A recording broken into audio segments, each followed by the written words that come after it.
Welcome to Mormon Book Reviews, where an evangelical encounters the restoration. I'm your host, Stephen Peinecker, and I got my bro here doing me a real solid coming on because I needed somebody to come on to fill my Tuesday slot, and Jonathan's always been really generous with his time, and I appreciate it. Now, folks, I just wanted to say before we start this interview, this is my first interview that I've conducted since I got COVID. Now, I did test negative the other day, and I am feeling better. And my mom is actually feeling better now, too. She actually went out and did some shopping and banking yesterday. So we're both recovering. I'm hoping this interview goes okay because, folks, I'm tired, exhausted all the time, and I got this brain fog. So if I start can't thinking of words to say, it's that. So either way, Jonathan, welcome to the program. Happy to be here with you. I'm glad you've gotten over your COVID at least somewhat. Exactly. Yeah. So there's a little stuff hanging on, but it's not so bad. So one of the reasons I asked Jonathan to come on is actually Jonathan has had some people have criticized him, thrown some criticisms his way. And we're not going to get too involved in the details of it for now because he's actually going to be doing something. And then once that happens, then we're going to have him come back on to give a more detailed response. But basically, you've had some people a little bit more visibility who have gone after you. And we're not going to give names or anything. It's not about causing fights or anything like that. But you just felt like, maybe you just want to say a few words about some of the criticisms that people have recently thrown your way. Yeah, it's always fun to have critics. I mean, as a lawyer, I expect opposition. That's how we work things out. And I welcome dialogue and controversy and considering new views and so on. So none of that bothers me at all. And as you know, I don't take any of this stuff personally anyway. But it's a real challenge in the church, I think, right now, because it revolves around this issue of the translation of the Book of Mormon and how was that done. And, older generations like me were always taught Joseph Smith translated the plates. Younger generations are being told that Joseph Smith didn't really translate anything or didn't even use the plates, but he just read words off a stone and a hat. And this tension between those two ideas is playing out. My proposal was that Joseph Smith did actually translate the plates using the Urim and Thummim that came with the plates. The critics say that, well, there's all these witnesses that said he used the stone and the hat. And so I proposed what I call the demonstration hypothesis to explain why some people saw Joseph use the stone and the hat and why that wasn't really the translation. And it's actually a pretty simple concept, just under the rubric of demonstration theory. And so it's interesting to see that demonstration idea start to seep out into the consciousness, I guess, of members of the church. But I think it's even more important for Christians because the stone in the hat originated as an anti-Mormon concept. It was in the Mormonism Unveiled book, and it was a huge impediment for Christians to accept the Book of Mormon. The idea that Joseph used this occult instrument to produce that scripture. I mean, that's anathema to Christians, and frankly, it's kind of anathema to me as well, and to many other members of the church who are struggling with this right now, this changed narrative. And so I proposed a demonstration hypothesis to reconcile the different accounts. Do you want me to show you my painting? Oh yeah, this is really exciting, folks. So Okay. so Jonathan is actually an artist and does some beautiful work. You can see some paintings here. And this one is I think you said is a little bit of a rough sketch, but I think it's this is a sketch. I feel like it's important for people to have a visual image in order to understand what I'm trying to say and what I think the historical evidence is. So I did this little sketch here that, and it's rough. It was just intended to look at values and positions and so on. And the final painting is going to be much different than this. But just to explain it to your viewers, so here's Joseph Smith looking at the stone in the hat with the plates under a cloth, and the scribes, there's 3 scribes at the end here that are writing down what he's saying. This is an illustration of what David Whitmer described happened at the Whitmer home. He said they had the table, they had members of the family sitting around the table as Joseph Smith read these words or dictated as he had his face in the hat. And so I interpret this as a demonstration where Joseph was trying to explain how the translation occurred, but he was under that commandment to never show the Urim and Thummim or the plates. So how could he accomplish that? How could he explain it without showing it? And this is a technique that the stone in the hat that was familiar in the area at the time. And I think he used it as a way to convey the meaning. And that's all it was. And now my critics say that I said that he tricked them or lied to them. I've never said that. I don't think that's what happened. I think they all understood it was a demonstration at the time. And I elaborate that in the book and my other blogs and interviews and so on. But anyway, this is just a little preview for your audience and of a sketch, basically. No, just so I noticed, like I'd asked you off camera that there's like something like covering the window. Maybe explain. Oh yeah, what that's about. David Whitmer said, "Here's the window in the background," and David Whitmer said they drew a curtain across it so outside people wouldn't be looking in. Oh, okay. And that's really interesting because the whole book, Mormonism Unveiled, which was published in 1834, the critical book, the veil they're talking about is what was behind the veil when Joseph Smith was dictating, because at the time everybody understood Joseph Smith was dictating in seclusion, from behind a window, a curtain, a covering, a veil of some sort. And so David Whitmer described this as the curtain that would block the outside people, but on the inside it wasn't. That was his explanation. Of course, Martin Harris and others said that Joseph was dictating from behind a veil, and that's why critics adopted the Solomon Spaulding theory, the idea that he was just sitting behind there reading Solomon Spaulding's manuscript. Anyway, so that's why I put that in there, and that's why David Whitmer had mentioned this curtain. Okay, well that's fascinating. So now, of course, we had Grant Palmer commissioned like the very first drawings of Joseph doing the Sith model, and that was like one of the first times that was ever done. And then so I think that's really cool, just to add to the visual history of the narrative, because of course photos, paintings, photos like of Joseph Smith and paintings play a real important role in telling the story. Yeah. And I think once people get this idea in their mind, they can assess it for themselves. And some of the critics have a real knee-jerk reaction. Oh, we've never heard this before, and it can't be, and so on. But that's just an initial reaction to a new idea. A lot of people have closed minds, and they don't want to consider alternatives.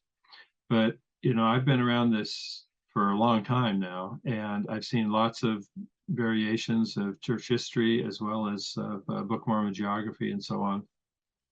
And after you have some experience with these, you can be open to different ideas. And I think my critics are going to eventually mature and recognize that there are alternative interpretations. Just the other day I was talking to William Davis, who wrote Visions in a Seer Stone, and he's going to be coming on soon, folks. We've both been kind of really busy and I haven't had a chance to read the book complete yet. But I just thought maybe you could just talk a little bit about maybe his multiple working hypothesis. Well, I read his book. I thought he did a good job on explaining his hypothesis. I think, the bottom line is it contradicts what Joseph Smith and Oliver Cowdery said. And so, as does the stone in the hat in general. But I think his interpretation that it was a performance that Joseph gave based on headlines, essentially, or an outline. Mm-hmm. If you're going to accept the stone in the hat, if I'm looking at it as let's say a Christian or a non-believer, then I think William Davis's explanation is logical and makes sense. That's another reason why I don't think the stone in the hat is viable. But the real reason is that Joseph Smith and Oliver Cowdery responded to this stone on the hat idea from Mormonism Unveiled, and they emphasized that Joseph translated the plates with the Urim and Thummim that came with the plates, which was not the seer stone. And that leads me to conclude, well, whatever he was doing with the seer stone, it was not translating the Book of Mormon. Hence the demonstration idea. I'm just curious, in your mind, what did the Urim and Thummim look like? Well, I think it looked like spectacles. Okay. You get into the issue of the Urim and Thummim in the Old Testament was not the same as the Urim and Thummim that Joseph had, right?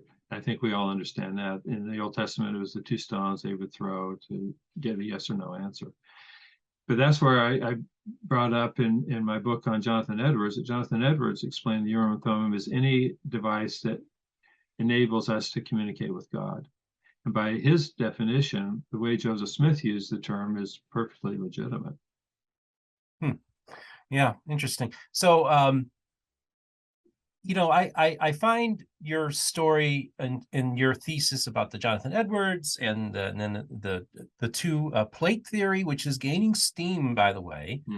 It seems to me like this is the Jonathan Neville moment. Oh, I hope not. I've had people ask me to go on tour, do more podcasts, promote the books and all that. And that's not my thing. You can see I'd rather just be an artist here in Oregon. I love it here. It's awesome. At the same time, I feel like there's so many people who are leaving the church because of the narratives that they're being presented just don't make sense. They don't align with church history. They don't align with what Joseph Smith and Oliver Cowdery said. And they're not even rational. I think I've mentioned I have a book coming out called The Rational Restoration. It'll be out in about 2 months, roughly, where I kind of summarize this whole narrative that to me makes sense. And I hope that it appeals to Christians and other non-LDS people to recognize that God really plays a meaningful role in our lives, that the restoration of the gospel is a rational event that makes sense, and that the so-called quirks in church history can be explained with this narrative that is consistent with what Joseph and Oliver said all along. Some people have called it what is the term? It's like neo-traditional or something like that, to say that what I'm saying is, hang on, let's go back to what Joseph Smith and Oliver Cowdery said and see if what they said makes sense and if it's consistent with the evidence. And in my view, it is, regarding the translation as well as Cumorah, as well as the other things. One of the things that I find interesting, and we've talked about this in the past, but basically for most of your life, you would have been kind of like a mainstream Mesoamerica guy. And after, yeah. And just off camera, you kind of took me down a trip down memory lane. I thought maybe you could take our audience down well, that. Yeah, we've never really gotten into my story. I was kind of raised in two families, one LDS, one non-LDS. And so I saw the difference from a young age. I wasn't baptized until I was 9 as a result. And anyway, that's a whole story we could get into someday. But definitely by the time I went to college, I always wanted to go to BYU. Actually, I was torn between Oregon State and BYU because I wanted to come out here to Oregon and be an oceanographer and all that. And I finally decided, well, I better go to BYU first. So I did. But when I was at BYU, I took a class from John Sorenson, the guru of Mesoamerican stuff. And I happened to, I'll show you this manuscript. The other day I came across it when I was going through stuff. Here's a 1980 version of John Sorenson's book, which was eventually published as an Ancient American Setting for the Book of Mormon. But in 1980, he sent around an early draft to a series, to several archaeologists and others, I assume. Well, I had a friend, I was living in Santa Fe, New Mexico at the time, and I had a friend who was an archaeologist who shared this with me. And it's a fascinating manuscript to go through. But on the back, as an example, here's one of the early hand-drawn maps of John Sorenson's concept of the land northward, land southward, in Chiapas and all that part of Mesoamerica. And so there's hand-drawn maps in this that by the time they were published, of course, they're all professionally done. But did he draw them himself? I didn't catch if you said. Well, they're hand drawn. I don't know if he drew them himself or not, but they're just hand drawn maps that reflect his concept. I assume he drew them, but he may have had someone else do it. I never asked him about that, but they're the maps that are really the basis for what I call M2C, the Mesoamerican Two Cumorahs theory, which of course was all based on the work of L.E. Hills, the RLDS scholar in the early 1900s, who really developed the idea of two Cumorahs and had the Mesoamerican map that the LDS scholars today have some people say plagiarized, others say copied, mimicked, whatever. But this was a hand-drawn map that John Sorenson had in his early manuscript. And there's others in here too, as you flip through the pages, but So it's just an interesting bit of church history to show that I've been involved with this for a long time. And I went through this book with this archaeologist in Santa Fe, and we discussed all the ideas and concepts. And I also happened to come across an old Insights. This is the old Farms Insights. This is from October 1984, so nearly 40 years old now. But it was announcing the publication of the book. So this came out 4 years after this manuscript. Okay, it had 4 years of editing and peer review and so on. And this one talks about how this book was coming out. Let's see. The book will become required reading for all people interested in the antiquity of the Book of Mormon. You know, that was how they promoted it. And I fell for it. You know, I bought the book. I absorbed it. I thought it was awesome, incredible, etc. Went to Central America, went to some of the sites and so on. I mean, I was all in on this.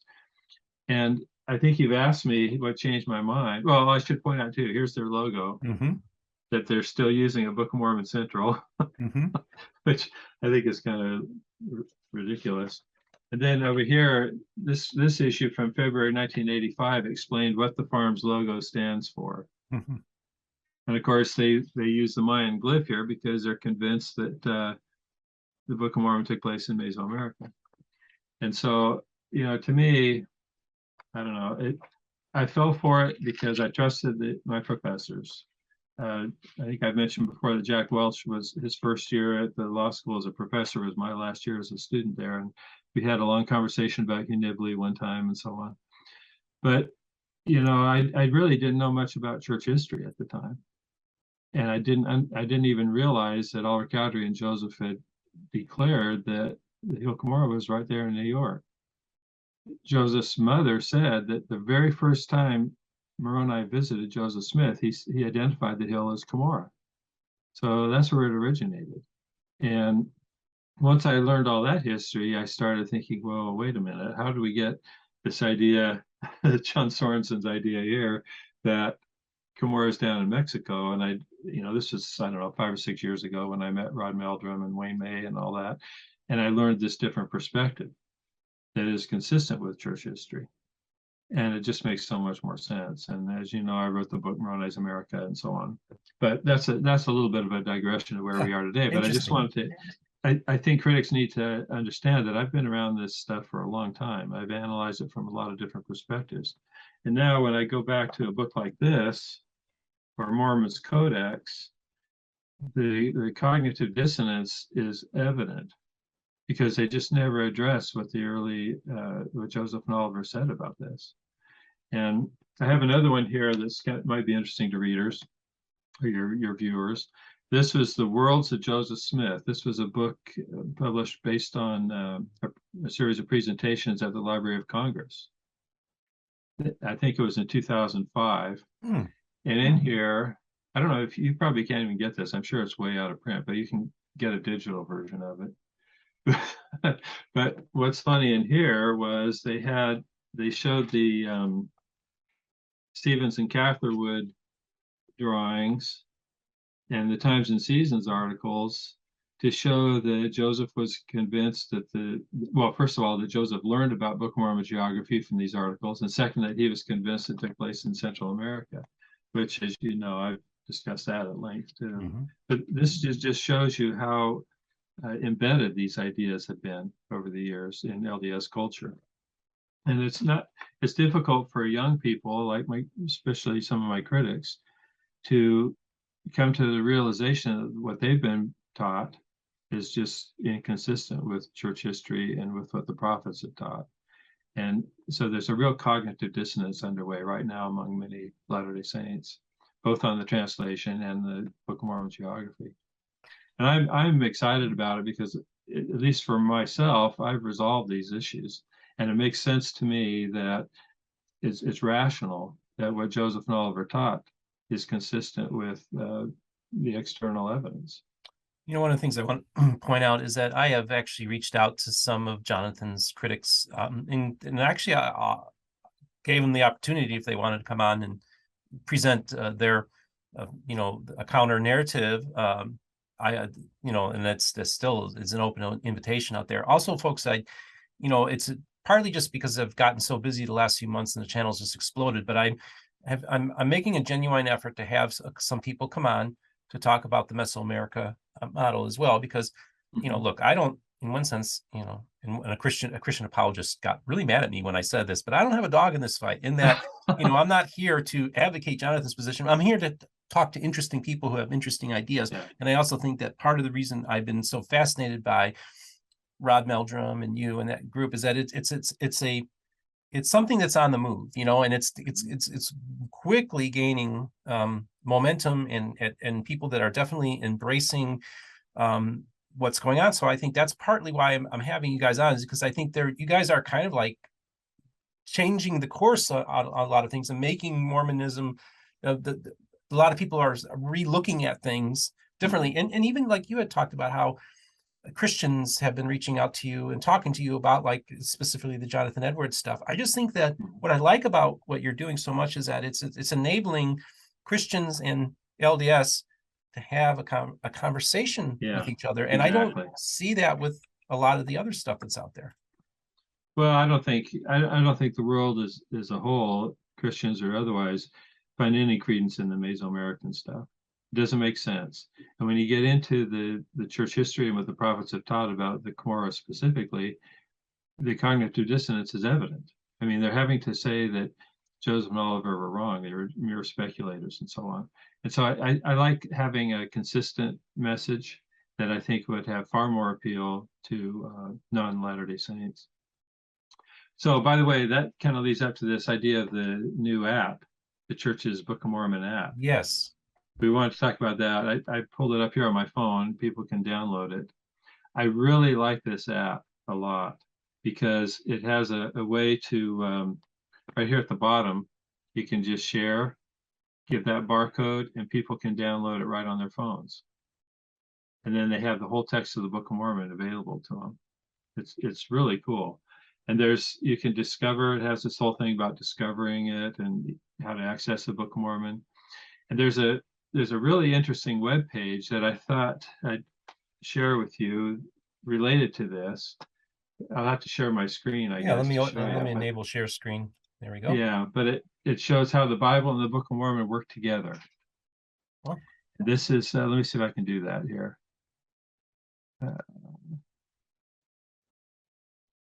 Okay, can you see it now? Yeah. So this is on Coming to Christ and the church's webpage, but it says how the Bible and the Book of Mormon work together. Both books can help you draw closer to Jesus Christ and learn more about his gospel. That is the entire message. And I hope that more Christians and even non-Christians, but non-LDS people can get this message, because that's the whole point, is to bring people closer to Christ. But it goes down here and explains how the Bible is the Word of God, the Book of Mormon is another witness. And then it explains how the Bible and the Book of Mormon support each other. They don't contradict each other. This one I really like. It says, is this from the Bible or the Book of Mormon? And they have a little passage here, and you have to decide which one comes from the Bible and which comes from the Book of Mormon. So, for example, you turn on this one, you flip it, that's from the Bible. Turn on this one and you flip it, it's from the Book of Mormon. I know that one is definitely the Book of Mormon, the Adam Fell one. Yeah, I know. Well, of course. And then this one's from the Bible. Okay. But it just shows how the two scriptures, at least what I consider scriptures, interrelate, and they teach the same principles. And you've mentioned that too, that the Book of Mormon is a very Christian book. Absolutely. So yeah, that's great. And so this is actually the official churchofjesuschrist.org Come Unto Christ page, and it has to deal with the Book of Mormon. And you say that people can have access to the complete text of the Book of Mormon, and it's very user-friendly? Yeah, it's wonderful. And here's some examples of some other teachings, from the Bible and from the Book of Mormon and so on. So this is, I'm involved with the Museum of the Book of Mormon webpage, where we're doing similar things to this, to introduce the Book of Mormon as another witness of Christ, but it works with the Bible. And so I love this, what the church is doing here. This is really an exciting, simplified but clear approach that explains the Book of Mormon to people. Oh, well, that's cool. That's another fascinating resource. It reminds me, of course, you have your Book of Mormon museum. We also have KC Kern, who's got that Right. great interactive website for people who want to engage the Book of Mormon as well. Yeah, KC's website is phenomenal. I recommend it all the time, and I use it all the time because he really has an incredible amount of information that's easily accessible. Plus, you can join with other people and do study and all that kind of thing too. But his webpage, you should put a link of it to it in the show notes because that's an amazing resource. And what I really like about both KC and the church's webpage is they're not advocating a particular point of view the way the Book of Mormon Central app does. I really discourage people from using the Book of Mormon Central app because it's very dogmatic and propagandistic, whereas these make the scriptures accessible to people and don't put spin on it. They let people make up their own minds about issues of the translation, the geography, and historicity, and so on. So anyway, I thought I'd show you that one.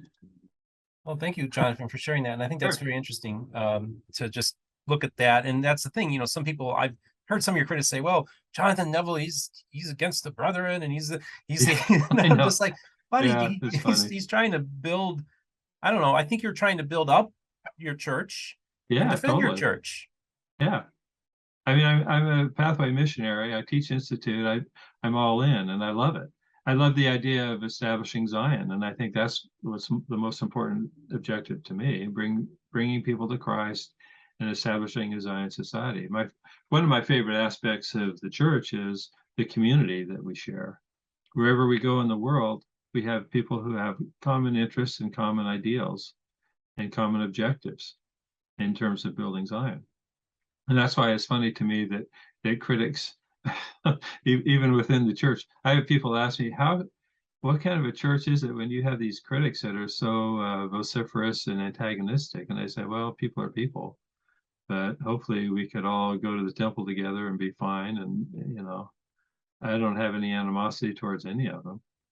And so I find a lot more in common with church members, but also non-LDS who are seeking for a way to establish Zion or to have an ideal Christ-centered society in their lives, but they don't know where to find it.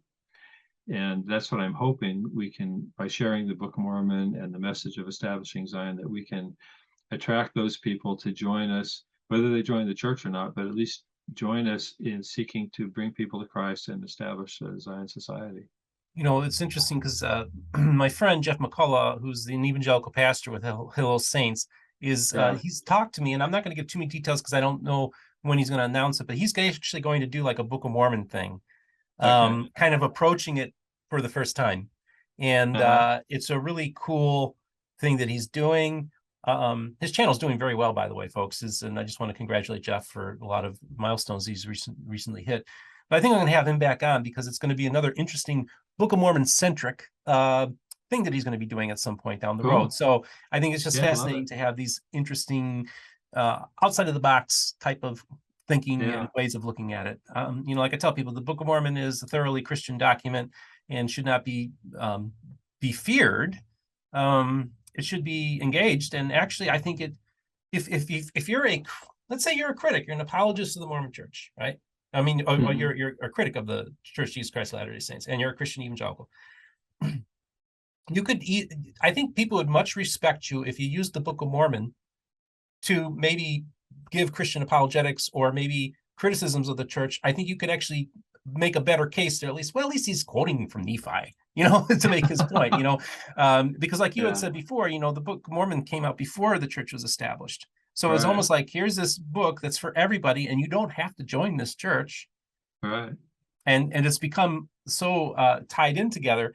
I would much rather have Christians who are on the outside engaging the Book of Mormon and using that as a way of even, I don't want to say critical. Well, if they want to be, they're going to be critical, but they could use it as a means of having a better dialogue. If they really truly want to actually talk to people, I think that might be the better way to go.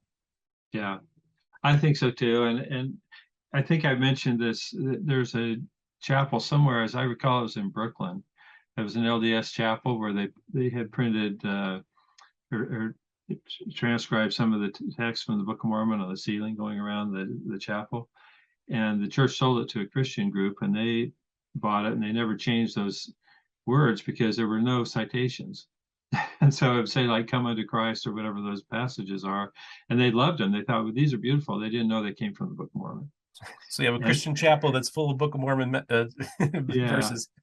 Yeah, and I've been told by several people that there are Christian ministers who quote from the Book of Mormon in their sermons, but they don't give the references, and their congregations don't realize that it's from the Book of Mormon. But the teachings are so rich and powerful that they resonate with people, and they do bring people to Christ. When that's what's so interesting to me is actually there are Pentecostals that I have talked to, okay, that I've engaged, and and one is actually moving to Independence, Missouri. And what we're having here is there recently was a conference of Pentecostals and restorationists, independence-based restorationists in particular, who are not, they're outside of the purview of, the Church of Jesus Christ of Latter-day Saints, but they're both, and it's fascinating because these Pentecostals are embracing the Book of Mormon, and they believe, actually, one of them is moving to Independence, Missouri, because he believes that will be part of the end time harvest that's going to happen. Oh, really? Okay. Yeah. Okay. And this guy's an apostle in his church. Mm-hmm. And he's using the Book of Mormon. I think, well, that's kind of cool. And so off the radar, it's because of my channel, how unique it is. I'm able to talk to these people because they feel that they can talk to me. And I'll probably get them on my program sometime, because that's interesting stuff. Before I let you go, and I want to thank you for doing this, by the way, I just a few things I want to ask you about. First of all, you said that you got the book, the Rational Faith book. Maybe the Rational Restoration. And that's coming out in about 2 months? About 2 months. And do you know who's publishing it, or do you have a publisher yet? Yeah, I do. Well, I'll announce it when it's finalized. When it's official. Yeah. Okay. Yeah. And then one last thing is you had teased this out before, and was that you want to do like the myth of the mound builder myth thing. Right. Maybe preview a little bit of that, like in what format you would want to discuss that, whether you're going to be writing paper or writing a book. Yeah. Okay. I appreciate that. So years ago, whenever I wrote that book, Moronize America, I anticipated that my LDS critics, the Book of Mormon Central types, would object that I was kind of embracing the mound builder myth, or leading people into the mound builder myth problem that Dan Vogel talks about all the time. I think Dan's first book was the Indian Origins of the Book of Mormon or something. Mm-hmm. And so Dan Vogel and Tom and a few other people have come up with this idea that the Book of Mormon is based on Joseph Smith's understanding of the mound builder myth. So I looked into that, like I look into everything. I read Dan's book, and I read other references about the mound builder myth, and I can kind of see I understand where they're coming from to some degree. But on the other hand, Oliver Cowdery addressed it. He responded to the mound builder myth, and it's one way to look at it is Dan Vogel and the others are kind of creating their own mound builder myth on top of the prevailing mound builder myth. And the whole mound builder myth is based on the idea that there's underlying history that we know based on archaeology or anthropology, and that the mound builder myth was false, and the Book of Mormon was based on top of the mound builder myth. That's the narrative that Dan Vogel and others want. The problem with that is there is no written history. There's no ancient history of the North American Native Americans. It's only inferences based on archaeology and anthropology. And so there's the mound builder myth is the reason I call it the myth of the mound builder myth is that they're creating their own myth beneath the mound builder myth. Does that make sense? I might not be explaining it very well. You're fleshing it out. I think it's an interesting way of looking at it. Yeah. So what I'm saying is, in my view, is the way I read the Book of Mormon, it is an ancient history of these people that's consistent with the anthropology and the archaeology, but it's a written history, and it's definitely Christianized. Whether it was Christianized through Joseph Smith's translation or from the way the people described it at the time. but it was, it's definitely because I believe Joseph Smith translated the Book of Mormon. I think there's a lot of Joseph Smith's lexicon in his translation. But people have also added a lot of, I don't want to say debris, but a lot of patina, a lot of additions by interpreting the Book of Mormon as to what the society it describes. For example, the Mesoamerican guys, the M2 Seers, have concocted this idea that the Book of Mormon describes millions of people, a vast civilization, all this intricate. If you read the actual text, it doesn't at all. I mean, when Alma joined the people of Zarahemla, he only organized 7 churches. If you had millions of people with 7 churches, that doesn't work. And there's, I've elaborated on that before in the past. So the way I read the Book of Mormon, it describes the ancient American civilization, particularly in the Midwest, particularly Illinois, Iowa, and up through Ohio, that's completely compatible with the archaeology and the anthropology. And that's why I think the myth of the mound builder myth has to be explored and explained to refute this objection to the North American, or what they call the Heartlander idea. The LDS critics object to the Heartlanders because they think that it leads into Dan Vogel's mound builder myth. And John Sorenson wrote an article about that, which is really interesting, that we could discuss someday. So this is a long way of saying that way back when, 5 years ago, I wrote a manuscript based on the myth of the mound builder myth. And I never published it because nobody ever objected to it, or nobody ever brought up that point. Recently, Dan Vogel has. So I'm thinking, well, I maybe need to resurrect that. I hate to publish yet another book because there's already too many books out there, but I need to do it in some way, maybe a YouTube video, maybe, a blog post, something like that. Oh, that's interesting. It's, Dan and Tom make a good point about if all you know is their version of the mound builder myth, then it's a pretty compelling argument. But I think there's more to it that they haven't really explored. Well, that's once again great episode. Thank you for coming on. I just wanted to say Thomas Murphy and I have been in touch, and he is publishing with not John Sorenson. I always forget his name. No, Simon Southerton. Simon Southerton. Yeah. They're co-authored a paper that's going to be in a major anthropological journal this fall, and it's based on his initial presentation, one of his initial presentations that he gave on the channel, and he acknowledges me and the channel in the paper, which cool. So it's just really cool to have these conversations. And that's the other thing too. I mean, I have Thomas Murphy on, I have Dan Vogel on. Perhaps when you do something, I'll have those guys on to give their view, because if you want, so whenever you want to do that, we'll have an open forum for that. I think that'd be really fun. Jonathan, I want to thank you so much for coming on the program today. Did we cover everything you wanted to cover? Pretty much. I mean, we can always talk forever, but that's good. That's plenty for now. Okay. Well, thanks again for coming on, folks. I just want to remind you to don't forget to like and subscribe and hit the notification for when a new episode comes out. There will be links in the description if you'd wish to help support the channel via PayPal, Patreon, or go to our merch store. That's MormonBookReviews.com. You can buy T-shirts and swag and all this kind of stuff. And I ran into people at Sunstone recently that showed me they wore their shirts and showed me their iPod cases. Anthony Miller had his iPod case with the MBR on it. And so it's really cool to see people wearing my stuff in the wild. So that's pretty cool. So again, folks, I just want to remind everybody that this is a channel where all the voices of the restoration will be heard on Mormon Book Reviews. Thanks for joining us today.